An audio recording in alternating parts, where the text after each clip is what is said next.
Welcome to this segment of Soul, Silence, and Sound. This is brought to you by BeSimply. Stars, trees, clouds, and the moon. They all have a meaning and they look just like you. Welcome to the segment of Soul, Silence, and Sound. This is Suzanne, and I want to thank each and every one of you for being here in this moment. We are going to dive into a little Dharma talk, some silent meditation with undertones from Random Rab, and some sound healing from me. And then we'll round it out with a little Kadri Scott. We are just over the tipping point of the first quarter of this new lunar cycle. And in the past week, maybe you can reflect on what's been revealed to you. This is that juicy bit of information that gives you the strength to ease your way into that full moon and take action as it relates to the medicine of this lunar cycle. And understand that we can contextualize the moon in many ways, but it's really, in the simplest form, a celestial idea of a mirror, giving you a reflective mirror within your inner landscape. And on the outside world, we see it maybe in the sky. We see how it affects the tides and how it impacts our agricultural cycles and nature and all those good things. But I really welcome you to start connecting with this reflective mirror and the cycles you go through each month. And if you're a biological feminine, and you're menstruating, you have that cycle to assist you with this mirroring. Now, if you are a biological male or a maiden or a crone, you still are all participating in the cycles, and they will come up emotionally, energetically in your system. And you will notice that you will have your own moon time.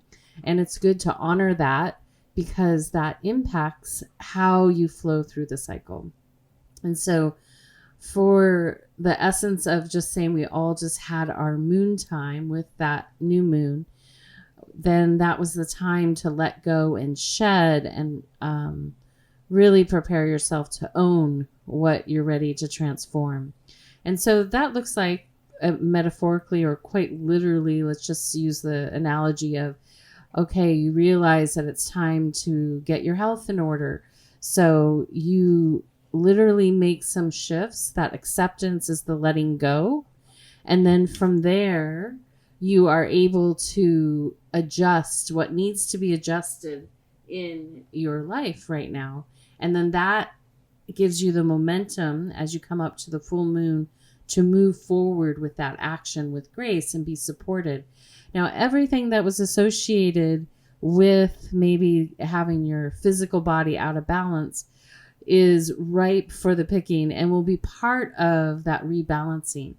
Yet the initial part of the lunar cycle was reflecting to you it's time, and you have a choice if you're ready or not. The good news is we're spiraling out, in pun intended, we're spiraling out, and so it'll come back around. You'll be able to continue to build on it, whether it's in the next lunar cycle or next year about this time. Sometimes we are destined to wait until we are at that go time. And part of this is twofold, and this leads into free will and right action and well living.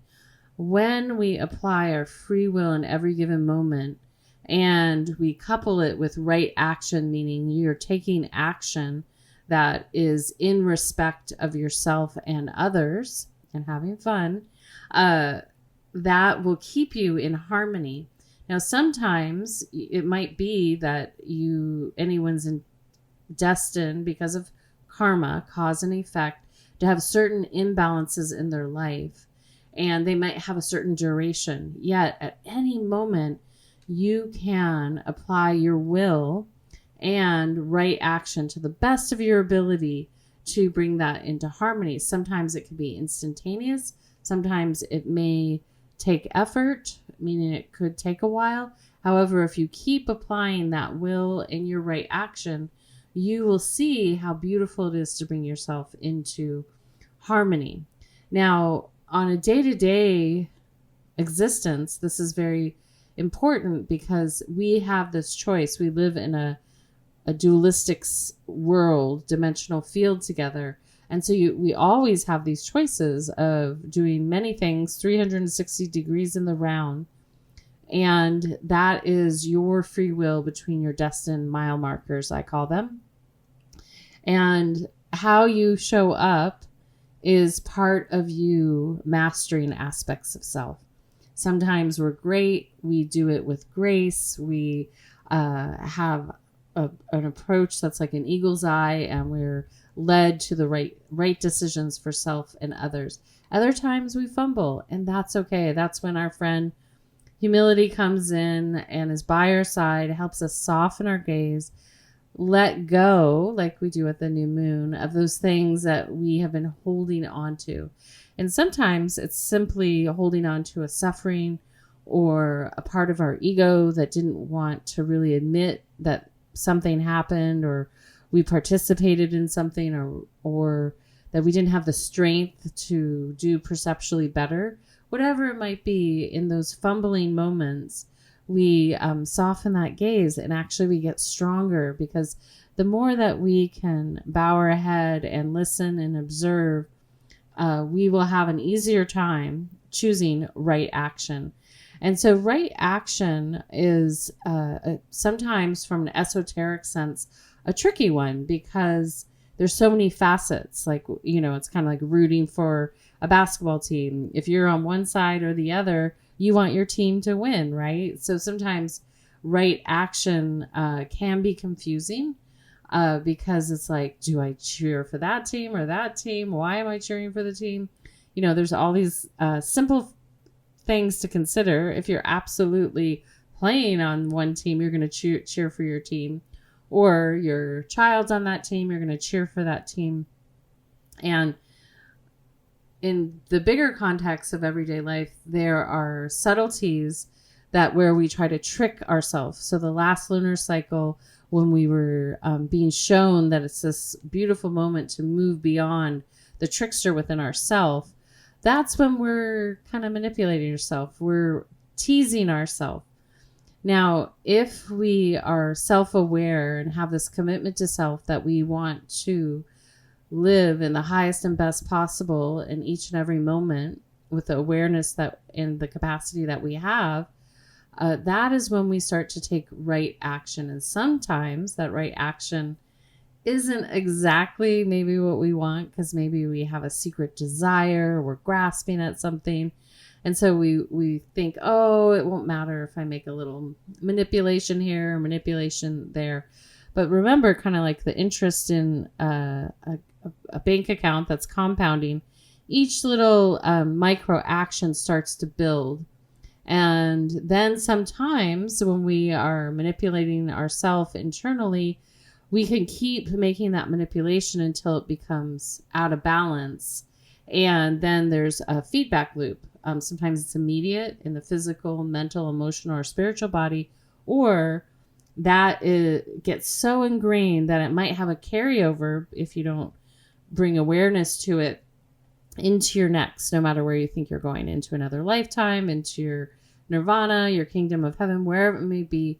But that will carry forward until you resolve it. It's kind of like extra luggage in your system that you may or may not want to carry on. Usually the stuff that's challenging us or creates hindrances in our system, we definitely want to work that out so that we can be free, and hence the free will. So as we continue on in this lunar cycle, and as I was sharing with you at the new moon, that there's this ability to bring in levity to assist, especially in this process.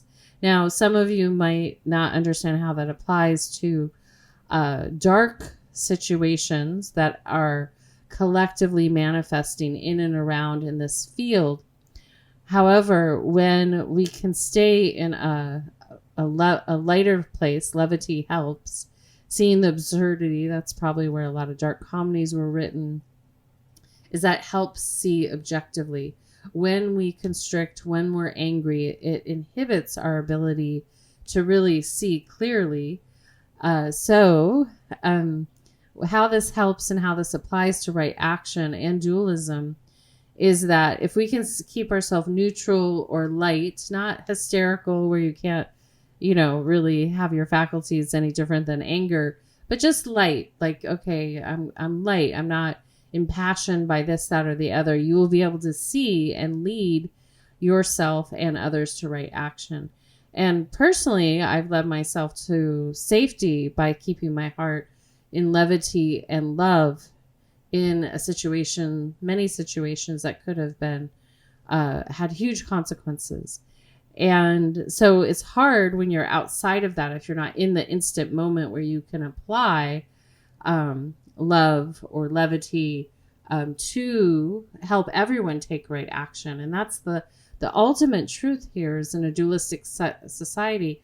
How does one inspire everyone to take right action? And so that can come across your consciousness and inspiration idea in many different ways. Yet that's the ultimate goal, because then everyone is served. And right now we're seeing this polarization and these like weird thematics, horrific thematics that are being run through our consciousness. And part of this is because of the beings that we're destined to manifest right now and be the figures in this moment. They are actually the one that will inspire each and every one of you to take right action, to welcome in your consciousness in such a way that it does right not only by yourself, but your family, your community, and so forth. And in that moment, when a singular person or many take that right action, it actually ends the karmic cycle. And so what we're seeing a lot of is an eye for an eye. Like, we just do this and then that will be fine. But it doesn't really resolve anything. And at this point in our evolution in the infinite, collectively as a human species, with a few others rolled in there, but as a human species, we have the ability and the capacity to speak. We have the ability to sit down and break bread, and we have the ability to work out conflict with our voice and our heart. And so if anyone doesn't have the capacity to do that, okay, then they can learn how. And for those that absolutely refuse, it's kind of like, well, they get to go back to the basics at some point in time until they evolve into that. Where you can apply this concept and sit with it is that you can apply, how can I take right action for myself? Again, if we turn this internally, I will give outer examples in a moment, but if we turn it internally, how can I take right action for myself right now? And this might be someone that's over giving to people, places, and things that they are depleted. They're run down.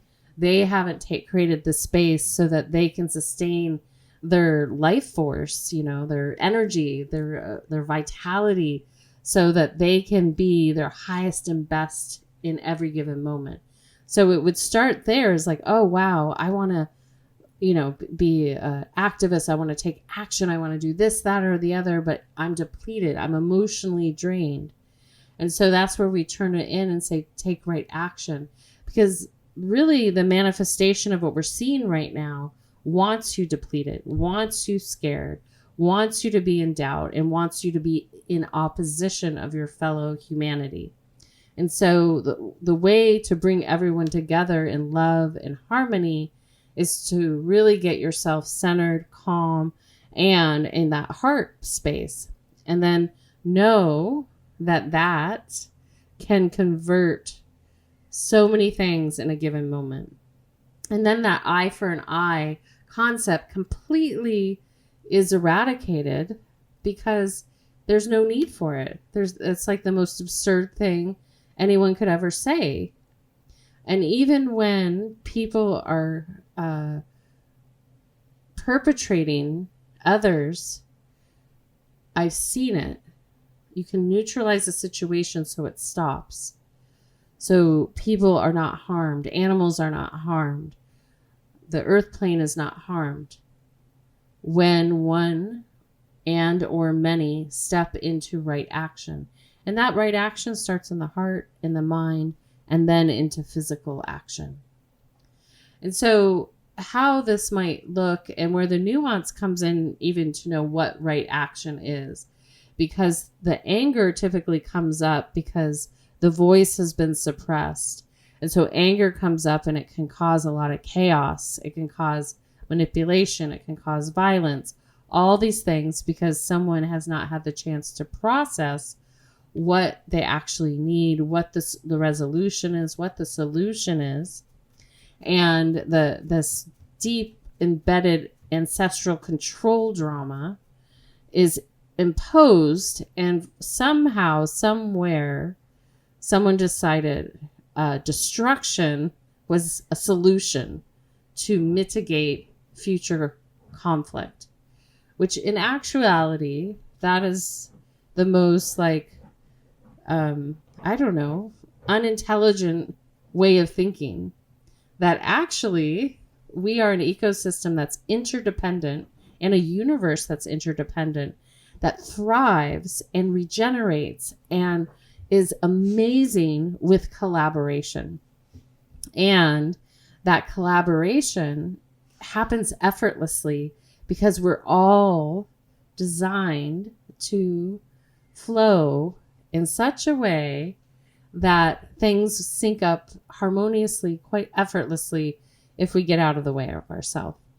And so internally, if you can create the space for yourself to really think about that you have free will and what are your inner ethics with that free will. And if you're someone that has somehow rationalized harming people in certain situations, and I'm not talking just about extreme harm, I'm talking about with your voice, with your actions, with your words, with your thoughts. If you've rationalized that, then that's something to sit with, to really get clear with that on the inside. Because more than likely, if you're someone that has rationalized harming, you're harming yourself. And if you observe your thoughts on a daily basis, you might notice where you don't talk nice to yourself, where you deny yourself, even taking care of yourself so you're fully vital. You might deny yourself in enjoying life because of some beliefs that you have on the inside. And then that inner mirror becomes what you feel and how you relate with the world, that you want to harm self, so you want to harm the world as a tactic or a resolution to solve conflict. When actually, if we get honest with ourselves and sit with what I need, what you need, it's going to vary from person to person. But I promise you, we don't need any harm. We need understanding, compassion. And when you sit with yourself and start to really relate to yourself that way, you'll feel how life becomes a lot simpler. And you will start to see where people are suffering. And now I will go to more of an obtuse right action. And so since we've had a societal system built on constructs where people do things because they have to, because of work, because of family, all these different things, yet they might know internally that they're doing something that's not in alignment with their inner code of ethics, with their soul. And so how all of us can participate in bringing ourselves back into balance with our inner world to the outer world is, one, just to do it gently. You don't have to do it overtly because you want to make it true. Extremism will only lead to more extremism. The pendulum will swing one way and go back the other. But if you really get clear with self and know where you want to be and what your right action is, it will become more clear how to utilize that in the outside world. And so what ultimately happens is that you will want to have courage. This is for those in the Northern Hemisphere, this is our heart season. And this is that time you want to have courage to take right action. And sometimes, and more than not, because of fear or doubt, all these emotions, one will hesitate to speak. One will really protect the one that is the predator versus the one that's being victimized. And so when we start to take responsibility for this, it will bit by bit shift our reality. And so if you get very clear, what happens is your voice will be the first thing to start to come in right action. You'll have the concepts on the inside, your inner ethics. Then your mind is an extension of your voice. So as you bring, I guess, those two things into harmony, you will learn to say, no, thank you. You will learn to jump in where you need to. But again, from this place of ethics and from your heart space, not from this eye for an eye concept that, as my friend, well, that's funny. Both of them I consider friends, has said, it will make the whole world blind. An eye for an eye will make the whole world blind. So an outer example of this, and this is something I've been contemplating myself, is that in an Eastern lens, some of the recommendations, the system, it's a system set up. It's not like in some theological practice where it's a commandment. In a yogic system, in a Taoist system, in a Buddhist system, the premise is that you live in such a way that these things naturally occur. And as your right action rises up, it becomes simpler and simpler. It's not even a thought. You start to see through a lens of kindness and compassion that it shifts what choices you make, what you do in life. And you can't evade it. Like, I was looking at this sweet video. They were reuniting these animals that had been rescued. And I can't get out of my mind, the soul connection between, the monkey and the man, there were so many, I'll say, what is Amanity? Not Amanity? I can't say the name. He's hugging his scuba diver that helped him. The lion helping his caretaker, hugging them. That they didn't forget. And I've had this in nature too. I've had this bird that comes back to me every day for over a decade. Nature doesn't forget. So that creates this divine ley line between one and another.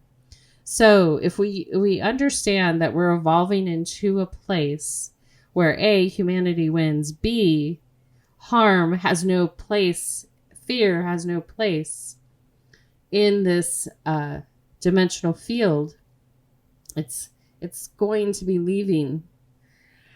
That until we get there, we have the ability to take right action. And so what that looks like is that if someone is about to harm someone and you have seen them and maybe know where they're have hidden, you do not need to tell the truth in that situation, which from the Eastern lens, telling the truth is a part of the system. The reason for that is life's very easy when you tell the truth, when you're honest. However, if in that moment you told the truth, it would cause harm to someone that was being chased by someone that wants to harm them. So it's like economies of scale, if you will, where you bring yourself into right action. And the same thing, if someone was being harmed and you saw it was happening, you would jump in and intervene even at the cost of your own life, because that's the right action, not to harm someone, but to protect. And so there's a subtle thing in where our society is shifting to, is up until probably the past like 5 years, people have been quite comfortable staying silent when they know horrible things are happening. Sometimes it's for occupational gain, sometimes it's for romantic gain, sometimes it's for community gain. And it's that ultimate example of turning the cheek, hiding. And I've talked to some lawyer friends of mine, criminal lawyers, and they said that they have more disdain for the people that kept their mouths quiet than the person that committed the crime. Because here, someone committed the crime, and there were people, maybe a place, community, that refused to speak up because they felt there was something to be lost. And so we're shifting from that, and that's an extreme outer example, but it can give you maybe some inspiration how to hold your inner code of ethics and to contextualize why in Eastern systems, we'll just make it dualistic here, East, West, these are systems to help you remain harmonious within our natural habitat that we are so blessed to live in. And so when we live in harmony, all these things that people are trying to save are regenerative. They are here. We don't have to clear cut a forest. We don't have to do anything other than be respectful of our surroundings, respectful of ourselves, and respectful of each other. And guess what? You get to sit around the fire and sing a couple songs, and it's a much easier path. And there's a lot less control needed. And everyone will feel their natural state of being, which is calm. So I've talked quite a bit here, but we're going to go from here. We're going to let that all wash down because I want to welcome each and every one of you back into your calm and your levity, your love, your compassion, so that in any given moment that you will be able to see clearer for yourself and others to move into right action with your free will. And it's quite magical, and I'm excited for you to experience it. So with that being said, I welcome you to come up into an upright seated position if that's possible. Lift, lift, lift, lift, lift. Drop the shoulders down. And if your mind is busy, if you feel tense, anxious, any of those things, soft gaze down in front of you to a focal point. Let your eyes just focus there. That'll help you stay present where you are. And then gently from there, just imagine everything that I just shared washing over you. You don't have to hold on to it. You can always revisit it later. And then taking a nice gentle breath up into your heart. And exhale out. Good. Again, inhale.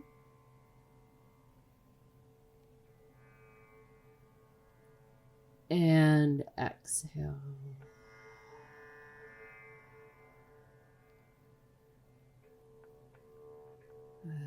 Another one.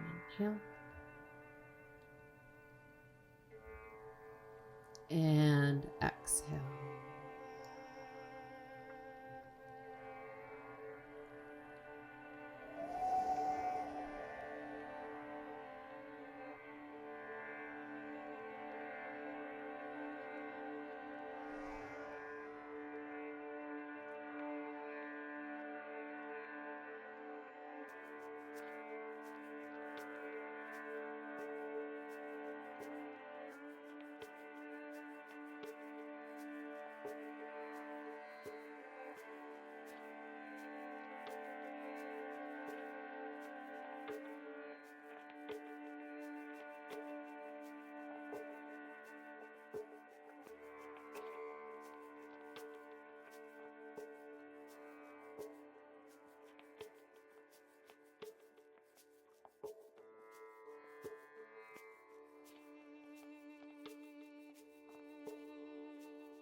circle in the sun.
circle in the sand.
Gently from there, I welcome you to gently lean back and recline or move fully into Shavasana, a prone position on your back with your palms facing upward as we transition into receiving sound.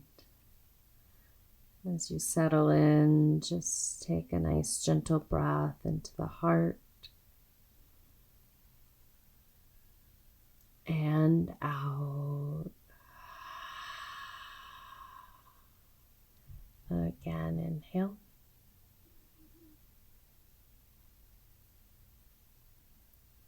And exhale.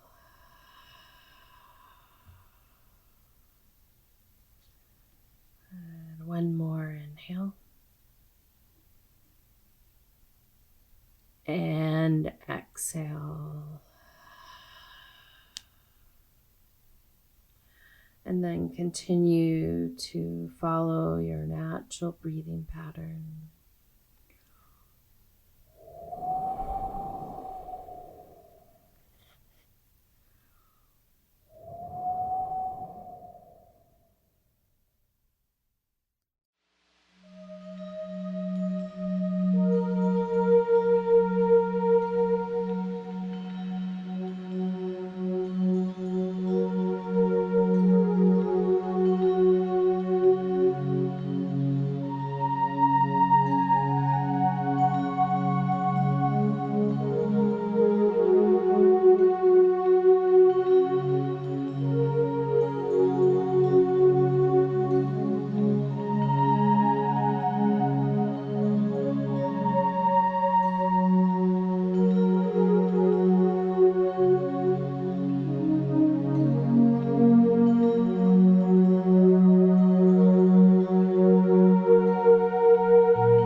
Doje Onge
Ane, ane, om.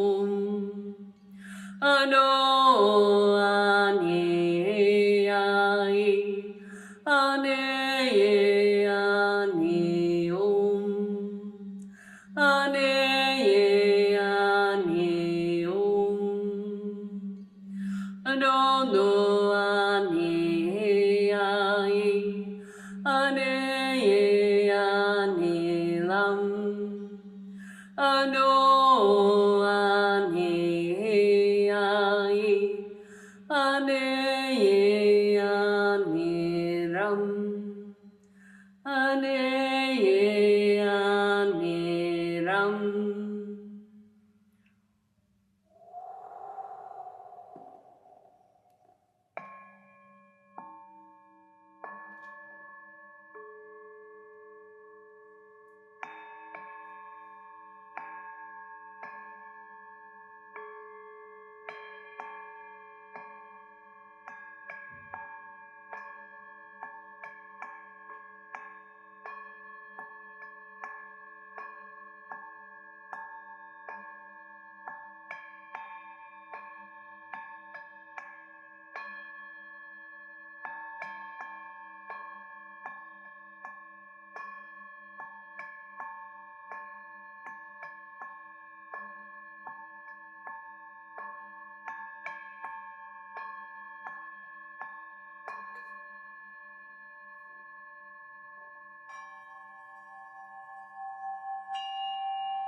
Taking a soft, gentle breath, breathing in and out. Gently bringing your awareness back to your physical body and your surroundings. And continue to follow your breath. And when you're ready, just bringing yourself into an upright, seated position.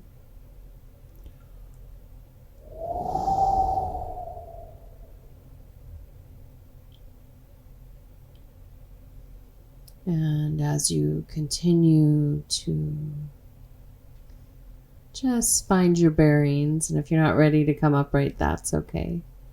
Just taking a moment to express silent gratitude for all aspects of yourself.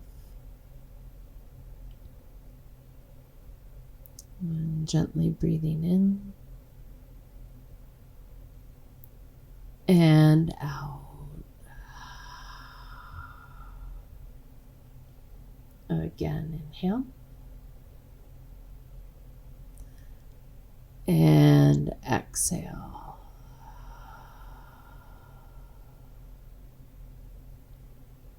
Good. One more inhale.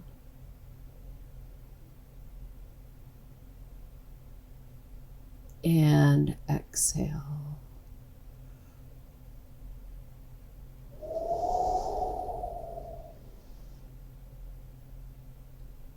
And as you continue to breathe in and out, I welcome you just to take a moment to express silent gratitude for all aspects of self.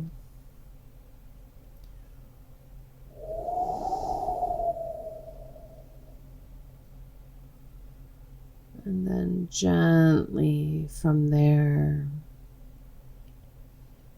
I'm going to welcome you to, if inspired, sending out some kindness, compassion, and love to a person, people, and or place that you feel it might be needed, wanted, and welcome.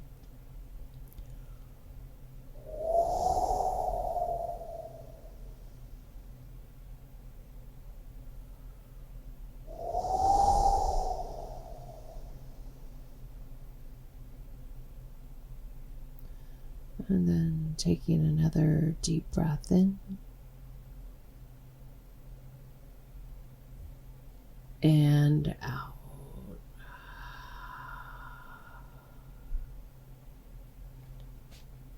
And one more inhale.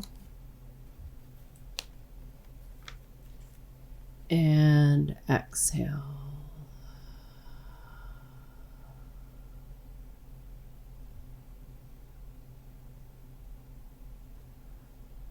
And then gently from there, as you move into the next, I welcome you to take a moment just to really feel into all that you received, and to bring the concept of right action into its simplest form within free will, within this moment, is that you can look and just do this simple test. Is what I'm about to do going to cause harm to myself or someone else? That means mentally, physically, or emotionally. And if the answer is yes, then I encourage you to pause, sit with that, and find a better solution. There's no reason to harm anyone emotionally, physically, mentally, and there's no reason to harm yourself. And that practice alone will help you come to better solutions and resolutions for yourself and others. And then you will have much more fun finding ways to express your free will and how you can learn what it feels like to be in fluid, dynamic right action within our collective ecosystem with one another. And bit by bit, the fear and that predatory nature will lift off, and love and compassion and kindness will continue to teach us and lead us. So without further ado, I want to thank each and every one of you for taking the space to listen, to be, and receive. And I want to thank Random Rap, Dante Marino, Kadri Scott for being here in your own way. And we're going to exit out with a little Kadri Scott. And until next time, this is Suzanne signing out with a full heart, a soft gaze, a deep bow, and a namaste. Be simple.